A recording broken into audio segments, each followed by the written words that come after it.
All right. Yeah, thanks everyone for your patience. We're just having some Zoom issues, which seems to be the theme of this week. But yeah, thanks for joining us for our real theme, Strategy Week. It's been awesome so far. We've had these amazing webinars. We had this workshop yesterday around AI. I wasn't able to attend, but Mark, you were able to attend. I think you said you built a bot of some sort, which is Yeah, it's pretty pretty cool. insane. It's amazing. I'm so impressed with what it can do so far. Yeah. Yeah. I mean, AI is just incredible now. But yeah, thanks everyone for attending. We've got Claire with us today, who's going to be sharing a story here, and it's pretty inspiring. But before we do want to thank our corporate partners, as we typically do. Without them, we wouldn't be able to run these webinars. We wouldn't be able to run our podcasts or any of our content, run our events, and so on and so forth. So yeah, I won't mention all of the names, but they're all here on the screen. Thank you so much for your support and really appreciate it. And then just to share our vision here, our goal here, our mandate is to really make Calgary known as a world-class marketing community.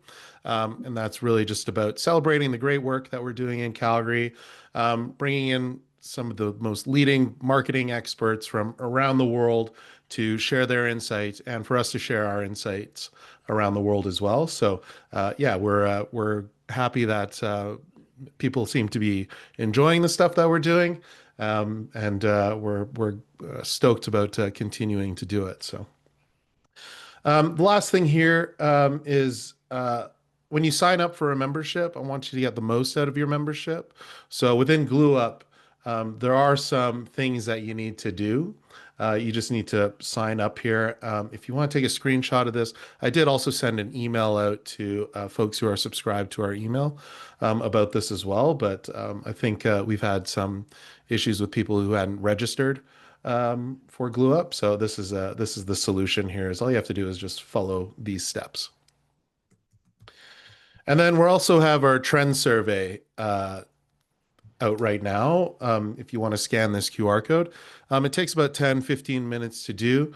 But the insights that we get from the responses in the survey will go to a report that we'll put together. And it will also go to an event that we're having. Where is it? Oh, I didn't put the event here. It's the Trends event. That's going to be at National Music Center. Do you remember the date, Mark? I'm trying to It's the remember. 19th, November 19th. November 19th. Yeah, that's it. Yeah, it's going to be at Studio Bell at the National Music Center from 4:30 to 8 o'clock. But yeah, we would love for you folks to take the survey if you have time. That would help us out a lot.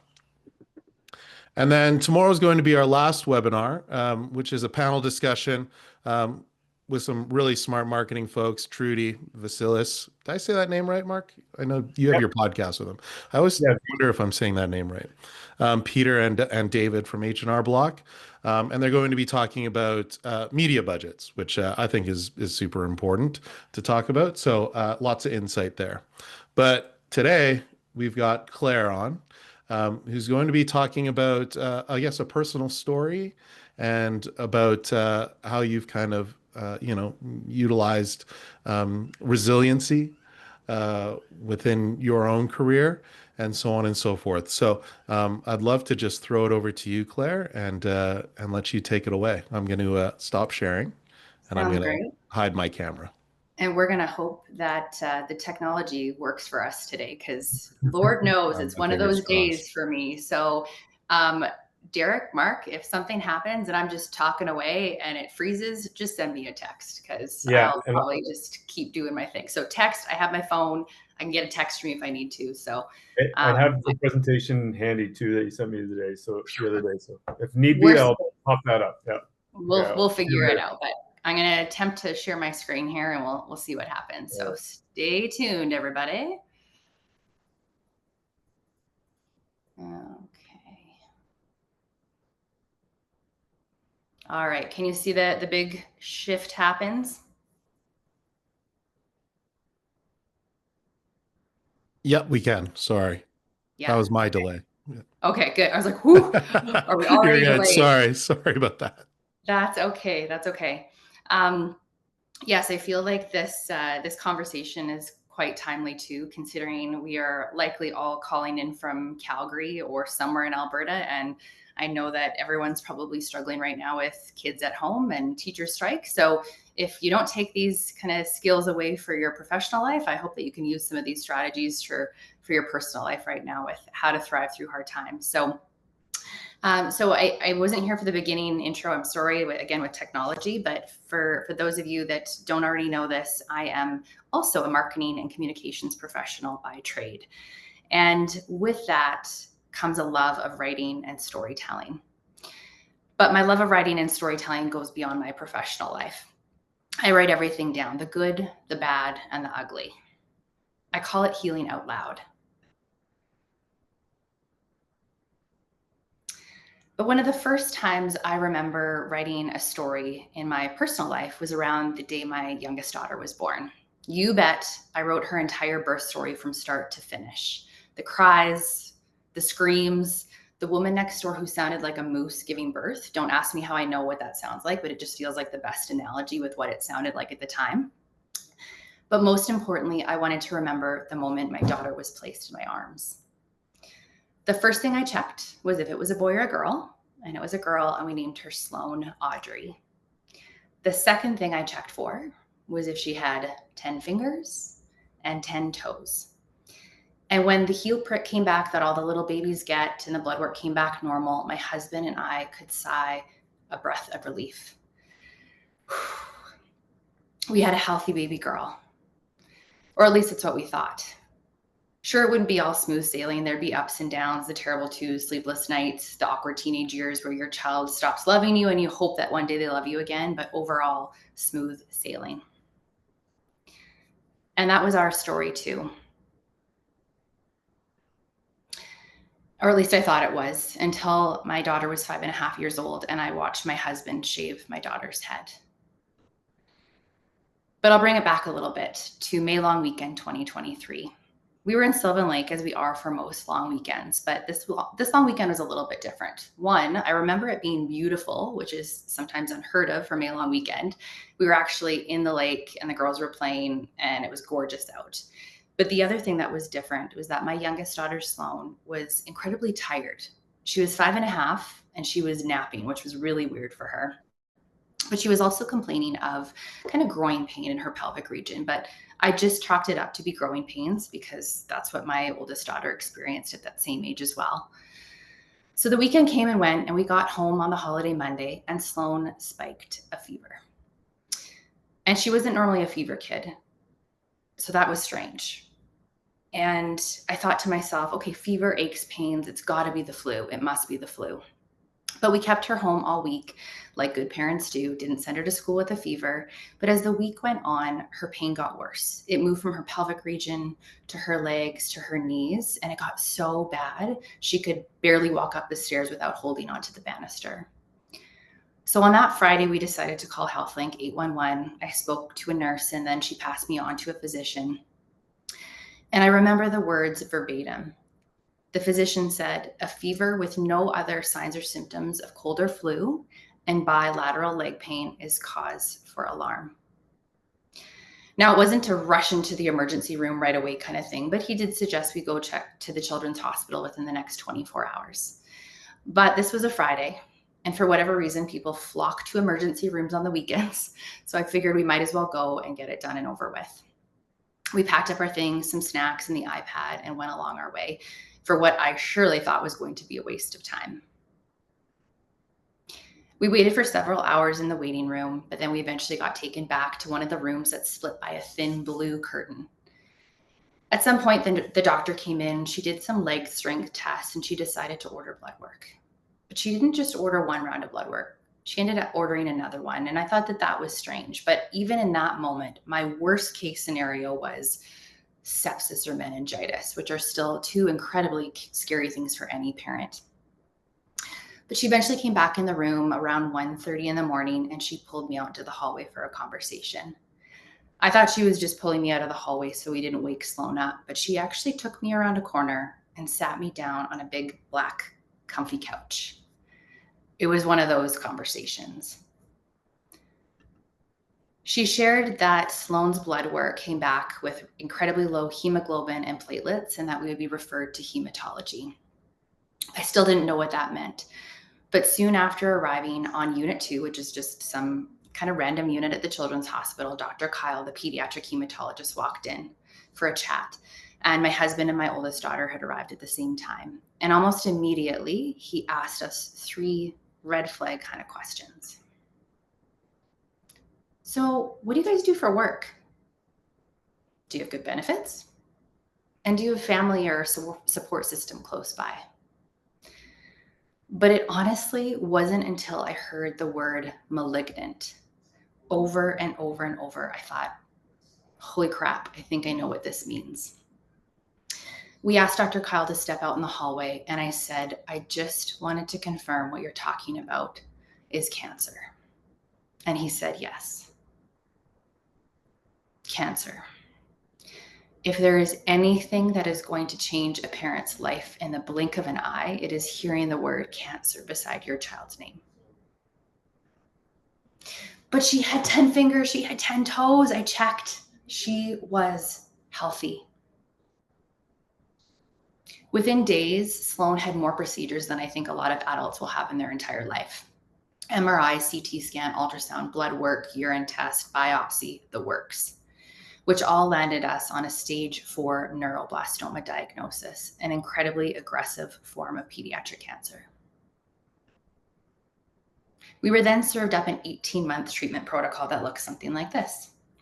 5 rounds of induction chemo, which I now call the easy stuff, 2 rounds of high-dose chemo, 2 stem cell transplants, 2 surgeries, 6 months of proton radiation spent in Jacksonville, Florida, because we do not have proton radiation here in Canada, and 6 months of immunotherapy. She was also the proud owner of a central line, which is essentially 2 tubes hanging out of your body with a direct line to your heart for treatment. And we did roughly 72 sterile bandage changes at home over those 18 months. And we had to wrap her in press and seal every time she had a bath. During that first week, we told Sloane and her sister that Sloane had cancer. And of course, she asked why she got cancer. And let me tell you, that is an incredibly hard question to answer. I don't know why any kid gets cancer. It feels like a cruel joke. But I responded with this. Sometimes bad things happen to good people to prove to them they are capable of handling hard things. And that's what we all did. It was in those first few weeks that I realized something that shaped how I would handle the next 18 months. While I couldn't control my daughter's cancer diagnosis or the treatment, I could control 3 powerful things: my thoughts, my actions, and my community. Think, act, community. I believe that changing how we think comes from 3 places: perspective, gratitude, and mindset. Picture this. You've been in the hospital going on 4 weeks with your child who has just gone through some pretty intense high-dose chemo.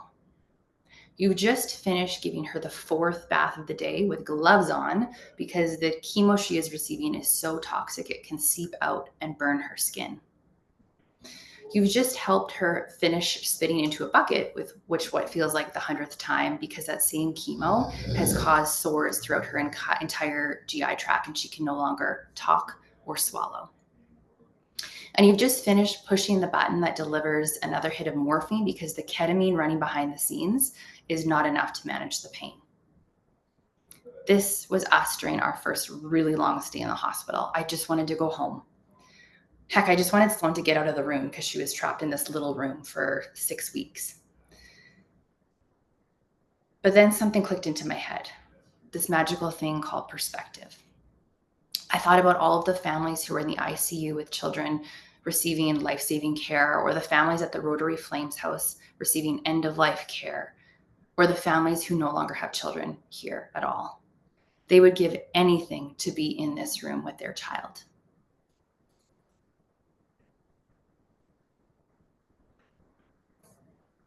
If your mind is going to a negative place, I encourage you to ask yourself, what difference would having a new perspective make on this situation?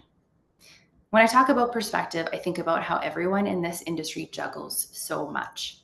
Tight deadlines, shifting priorities, unexpected project changes. Sometimes that looks like a last minute request to just make one more change before a campaign launch, or leadership suddenly asks you to reframe a campaign strategy you've been working on for months. But let's take a step back. Think about that one moment when a project that felt impossible finally comes together because of your skills and problem solving. Maybe it's you find a creative workaround after a budget cut and the campaign still delivers beyond expectations, or that rare magical day when legal approves copy on the first try. Small miracles count too. Perspective doesn't mean ignoring the challenges. It's about choosing to see those small, impactful wins. It's realizing that while you can't control last-minute scope changes, a shift in target audience mid-campaign, or when Pam from accounting asks if you can just adjust your logo so it fits better on the invoice template. I've been there. You can control what you tell yourself every day. It's true, you may not always get the recognition you deserve, but your work keeps projects moving, budgets maximized, messaging consistent, and teams supported. And that's a perspective worth holding on to, even on the toughest days. Another thing I've learned to do is adopt an attitude of gratitude. Okay, don't roll your eyes at me. We're not gonna take a moment to write down things you're grateful for, or do a vision board. I know gratitude is very much a buzzword, and there's a whole industry that has benefited from gratitude journals, but you do not need to buy a gratitude journal to be grateful. Gratitude practice can and should be free. It can be as simple as jotting things down in a notebook, or even on a scrap piece of paper, or just taking the time to be mindful of all of the wonderful things around you. It's easy to be grateful when things are going good, but it's incredibly hard when the world is falling apart around you. Was it hard to find things to be grateful for when my husband was shaving my daughter's head? Yes. Was it hard to find things to be grateful for when they told us that the toxic treatment someone would receive could cause a secondary cancer in the future and likely make her infertile? Yes. Was it hard to find things to be grateful for when they told us 5 months ago that Sloan had relapsed and no one was sure of the outcome? Yes. But for me, moments of gratitude came from the Keurig that someone gifted us so I could have a warm cup of coffee in the hospital room, or the small twinkling lights that came from the Christmas tree that we set up when we were close to the holidays. You need to make practicing gratitude a part of your daily routine now. The more you make note of the good things around you, the more your mind will automatically look for them. Being grateful for life's simple pleasures is a great way to distract you from life's hardships. Mindset. Last summer, we were lucky enough to be able to go on a holiday to Vernon. Before that, we really hadn't been able to go more than an hour and a half from the Alberta Children's Hospital. At one point, we were driving along a stretch of road we'd driven on many times before on our annual summer holiday, and my husband and I both got a little bit teary-eyed. We didn't have to say anything, but we knew what the other person was thinking. What if we never get to do this drive as a family of 4 again? And this may sound pessimistic, but it's a reality for a family like ours, where the relapse rate for neuroblastoma is 65%, and the chance of survival after relapse drops below 10%. That night when the girls were in bed, we were able to have a good talk. We shared our fears and feelings and then agreed to something that would help us get through times like this that would inevitably come up again. We agreed to change our mindset.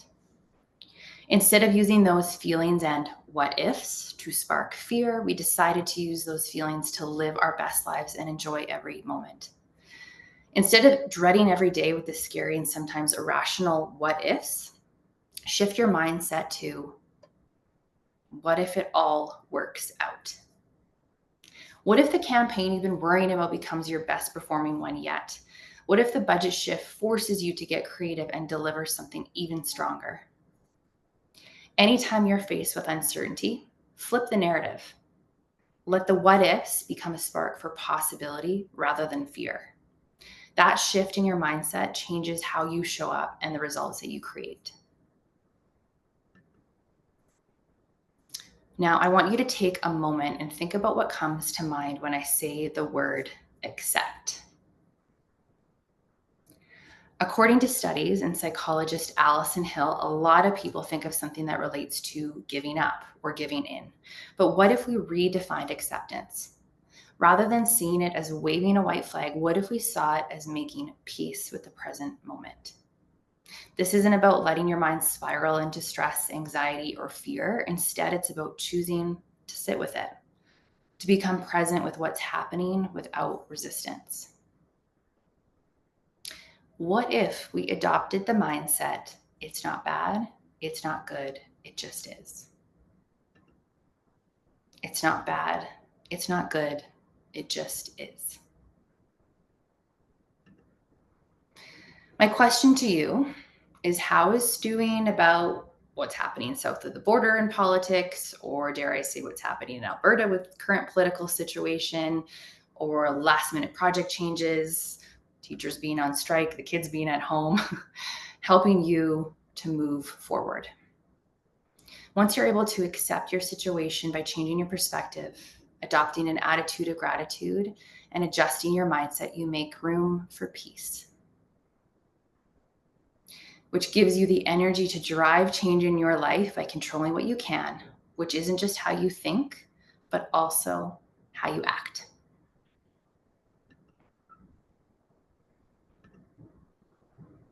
Your actions impact your ability to thrive through hard times. You have to build a foundation, choose how you want to show up, and lean into your strengths. Before you can show up for anyone else, your kids, your partner, your work, you need to take care of you first. Not as an afterthought, not when everyone else is taken care of, but as a foundation for everything else. You need to build a solid foundation now. We've been conditioned to believe that being a good mom, dad, parent, partner, or even employee means putting ourselves last, or if not last, second or third. But that's the biggest lie we've been told. The truth, the best thing you can do for everyone who depends on you is to prioritize yourself. When you're rested, you're more patient.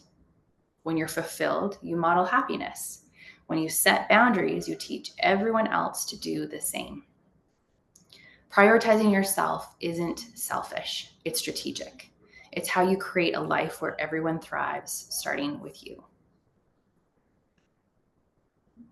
So how do you build a foundation now so you're set up for success when things get hard? Whatever you do, it needs to be sustainable.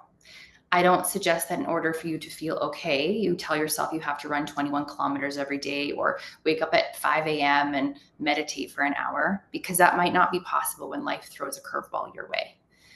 Maybe you tell yourself you'll move your body every day or consistently aim for 8 hours of sleep. I'm the worst at that. I do not get 8 hours of sleep, but you should try. Make your bed. I also don't make your bed, but I've heard that that's a good thing to kind of kick off the day. Maybe those are simple things that you can do. There's so many small resiliency rituals that we can do to build a solid foundation. When I'm at the hospital, if there are no visitor restrictions, which we have right now, I usually have my mom or my best friend or my husband. He obviously comes, and they show up, and I go for a run. And I run between the Alberta Children's Hospital and the foothills because I've mapped out a 5-kilometer route. And it gives me a break to move my body and clear my head. And I'm a better mom and caregiver and advocate for it. But those are things that I put into place before things got hard. I didn't just decide to run a half marathon when Sloan was diagnosed with cancer. I started building those into my resiliency routine early on before things got tough. Another powerful thing you have control over when it comes to your actions is that you get to choose how you want to show up. Now, something you'll often hear from people who are going through something hard when asked how they're handling it all is, I had no choice. But I say bullshit, pardon my language. You do have a choice. Sure, you have to fulfill your basic needs, but you get to choose how you want to show up, even during the hard times. As someone who's battled anxiety since childhood, I've learned to adopt the mindset, it's not bad, it's not good, it just is. This mindset allows you to accept your situation, which makes room for peace, which gives you the energy to drive change in your life by controlling what you can, like choosing how you want to show up.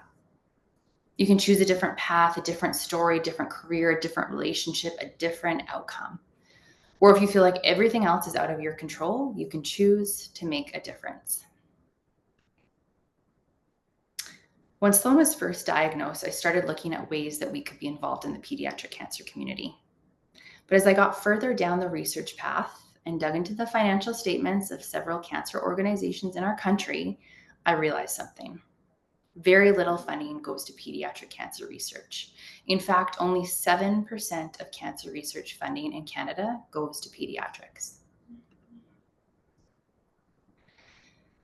Yet it's the #1 cause of death by disease in our kids. So if they're our future, why are we not investing more into their health? This is when I leaned into what else was in my control, using my strengths as a marketing professional to raise awareness and funding for pediatric cancer. I honestly couldn't figure out why Sloan got cancer, but I felt like I'd be doing the world a disservice if I didn't use my skills and abilities to make a difference. So I did what marketers do. I created a brand, Strong Like Sloan.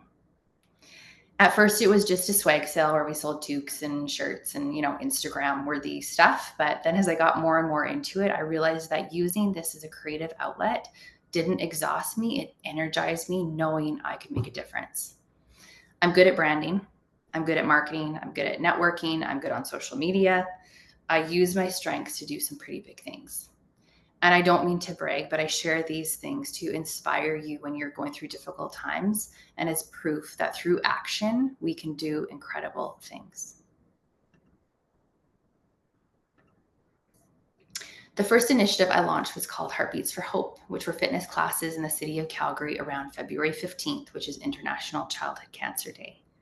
In our first year, weeks after Sloan got out from high-dose chemo, we had 9 studios on board and raised over $5,500 in less than a week. And then this past February, we surpassed last year's efforts, raising over $7,000 for helping families handle cancer, which is an incredible organization here in Calgary. And then came the idea for the Strong Like Sloan run team at the 2024 Calgary Marathon. So fun fact, Sloan and her sister were actually signed up to do the kids race in May of 2023, but it ended up being the exact same weekend that Sloan was diagnosed with cancer. So rather than sit in the sadness of her 1-year diagnosis anniversary, which is a real thing for anyone who goes through cancer, it's a thing, we could run to support pediatric cancer. I initially thought I'd maybe have like 10 of my friends and maybe we would raise a few $1,000s. But we ended up having 185 people on our run team, one of the biggest run teams the Calgary Marathon has ever seen, and raised over $112,000 for pediatric cancer research. And then this past year, we surpassed our goal and we had raised 166, oh, there should be another zero there, $1,000 for pediatric cancer research. That's what you get when you are editing slides in the hospital on very little sleep, not using that as an excuse. And then on August 28th, 2024, Strong Like Sloan became an official charitable organization in the province of Alberta. And in less than 2 years, we raised just over $350,000 for pediatric cancer, all while Sloan was going through treatment. This is how powerful you can be when you choose how you want to show up and when you lean into your strengths. This is proof that you are capable than more than you think you are. This is how you thrive through hard times. And this is what resilient and strategic leadership looks like. Now, I had to throw this one in because, quite timely with the lovely Jane Goodall passing away recently. And I came across this quote scrolling through Instagram. I thought it was so fitting for this. You cannot get through a single day without having an impact on the world around you. What you do makes a difference, and you have to decide what kind of difference you want to make. As marketers, we have a lot of influence, probably more than we even realize.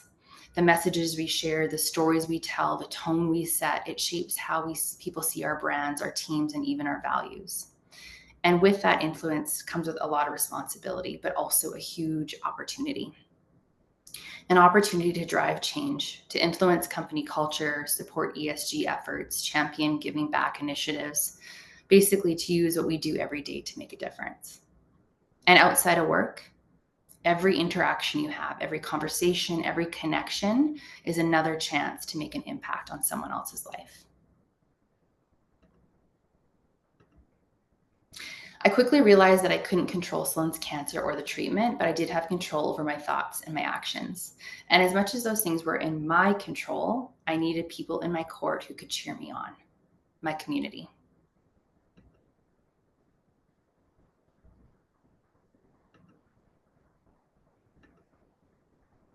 Motivational speaker and author Jim Rohn said, "You are the average of the 5 people you spend the most time with." This quote is often used to encourage people to surround themselves with people who are smarter or more successful. But today I'm talking about choosing people who believe in the good and who see the glass as half full. People who energize you when you're drained or bring you peace when your world feels chaotic. This is especially important when things are hard. Now I want you to think of your inner circle, the 5 people you spend the most time with.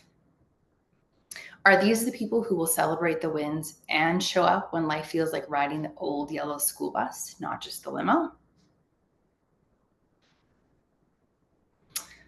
If someone can't celebrate your victories and stand by you during the tough times, you need a new support system. Accepting help is hard, but asking for help is even harder. Trust me, I get it. It feels vulnerable, like admitting you don't have it all together. But asking for help is a gift. It allows the people in your life to step up and be there for you. And you know what? I've learned very much that people want to help. 9 times out of 10, if someone says, "How can I help?" they mean it. And accepting their kindness doesn't make you weak. It makes you human. How can you ask for help at work or lighten the load, which allows you to focus on things that matter most? There's a wonderful children's book some of you who have kids may know, and it's called Ruby Finds a Worry.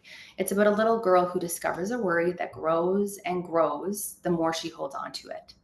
But when she finally talks about it with someone, the worry shrinks. This book may be for kids, but the lesson applies to all of us. Okay, so this is the part when I do this in person that it's really fun to see like an audience interaction, but I know we don't have that here today. But I tagged this the 5-minute vent and pivot. And I've learned there's 2 groups of people in this world when they hear the word pivot.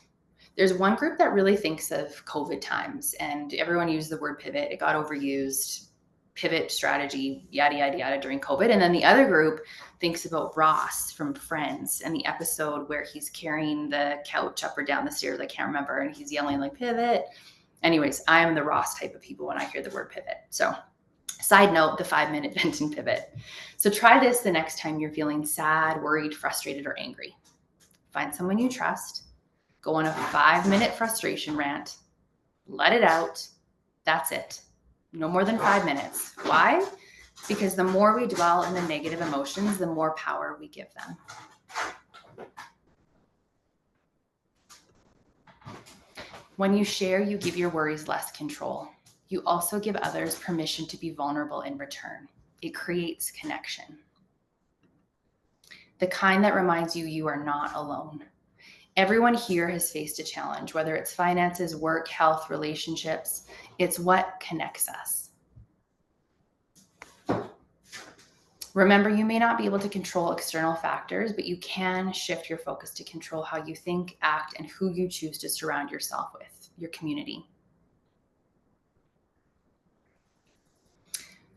I was at a spin class a few months ago, like at an actual studio, not just at home on a bike and doing a Peloton, but like the classes that have the music and the lights and the instructors that like flip their hair around.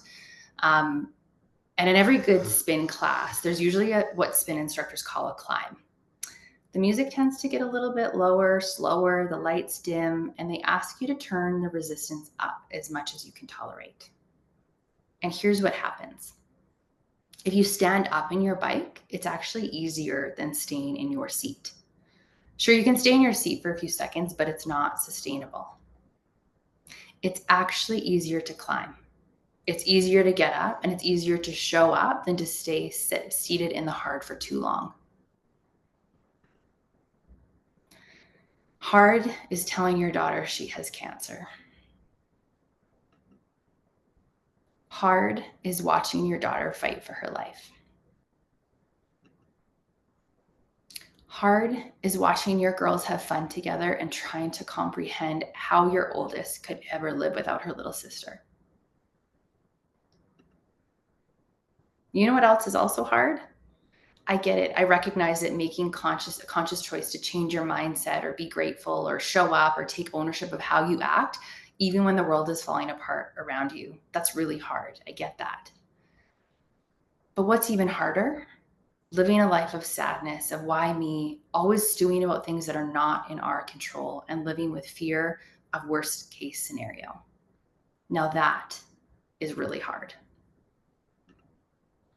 It doesn't matter if it's a cancer diagnosis or an everyday challenge, the concept is still the same. Let go of what you can't control and control what you can, how you think, how you act, and your community. It's an easy concept, so why do we struggle to put it into play when we're faced with tough things?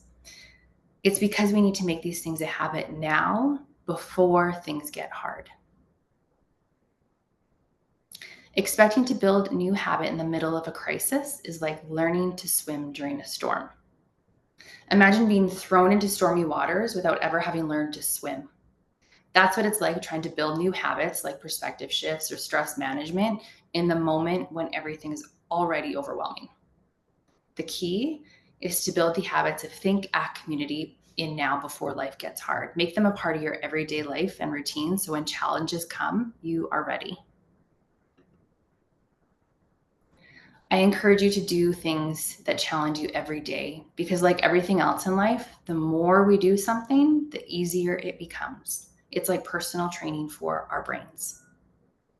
The habits we build today reinforce how we show up tomorrow. Don't wait until you have a life-altering event. Don't wait until you are faced with grief. Don't wait until you burn out. I encourage you to make that shift today.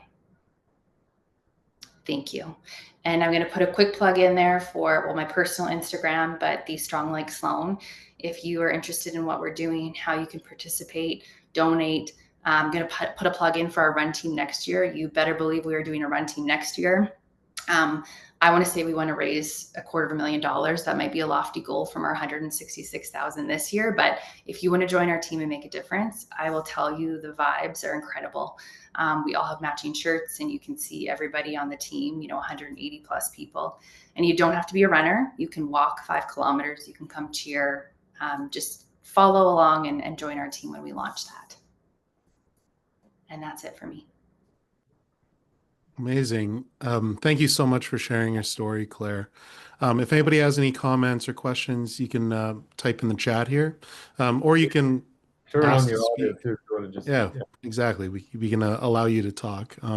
Claire, one thing about this presentation that I really enjoyed was the importance of prioritizing yourself. And it kind of reminded me of, have you ever been on an airplane before? Oh, yeah. Yeah. When like during the safety demonstration where they say, "Hey, always put your oxygen mask on before helping your child." And to me, I was always like, "What? That feels so, counterintuitive as a parent, right?" But I guess the real reason is because you can only take care of them if you're able to breathe yourself, right? So when you do take time for you, when you go for your runs and stuff like that, do you ever feel guilt around it? And how do you kind of work through that? I would, you know what? I want to say yes. I feel guilty because I should say that as a parent, as a mom. I feel so guilty. Yeah. But you know what? I do feel like, again, when we talk about creating these habits early on before things get hard, somewhere when my girls were first born, I really flipped the switch, and I knew that as a parent, I needed to take care of my children, fulfill their basic needs when they were babies. But early on, I thought, this is the order of priority. Some people might not agree with it, but myself, my relationship with my partner, and then my children. And the reason why, I don't want to say my children come last, but if those other two things are in place, the relationship, your children, they will thrive. If they see that they have a happy parent and parents that have a happy relationship, the rest of it honestly becomes easy. So as much as I want to say I feel guilty, I don't, because in this case, when I go for a run, I come back feeling so much more refreshed, and I'm a better mom and caregiver for it. And I can see it. Like I can tell I can see the difference. And I know that my daughter Sloan sees that too. Right.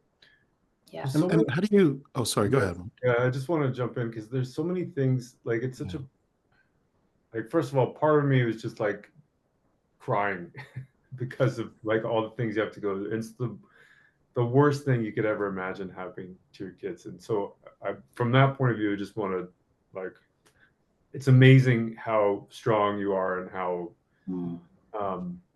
I don't know, like capable you are. And it's inspiring from that point of view. I'm sorry you cry now. Thanks, Mark. But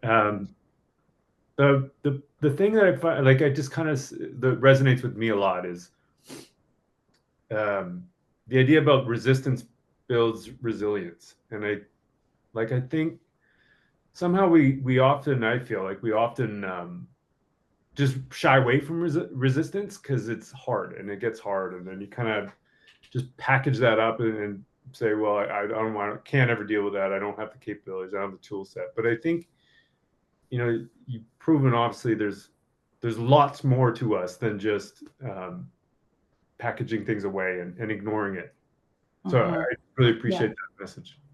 No, definitely. And I say, you know, that you don't know how capable you are until you're asked to be capable. And I think there's a quote that's similar to with strength and being strong. And that's so true because I've dealt with anxiety and depression my entire life.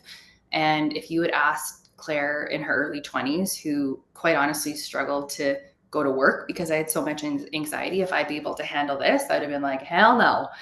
You'll find me in my bed with like my covers over my head. There's no way. But it is incredible what we are capable of when we have to. And but then I don't want to discount the whole you choose how you show up. Because like I said, a lot of people say I had no choice. And that's not true either. Like we need to give ourselves a lot more credit with how we show up during the tough times because it's incredible what we can do. Yeah. Yeah, Jasmine, Bellin, and Jackson, if you guys have any, you should be able to talk if you want to turn on your mic at all. Feel free to jump in. I'm curious about, you know, these are hard days, obviously, but how do you celebrate like little wins, whatever those might look like? Oh, that is one thing that we have done an incredible job of over the last couple of years, I would say, as a family.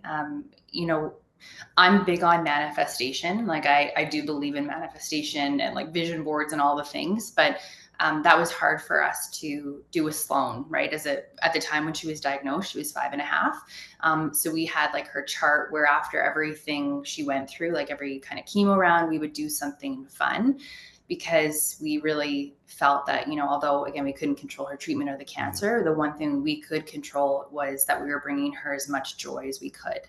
And that came in even all the small things too. Like, I kid you not, I don't know if it's just because as we get older, we notice things more, or if because it's what we're going through, we notice things more and we're grateful for more things. But I am grateful for so many things these days.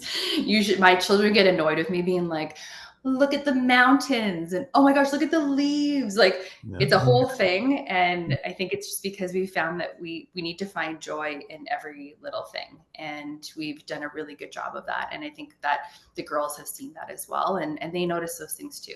So yeah.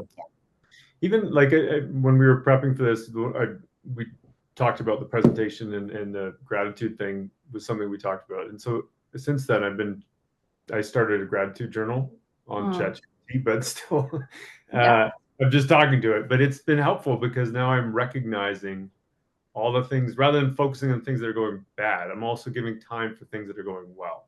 And so it's really good. Like all of a sudden my brain feels lighter.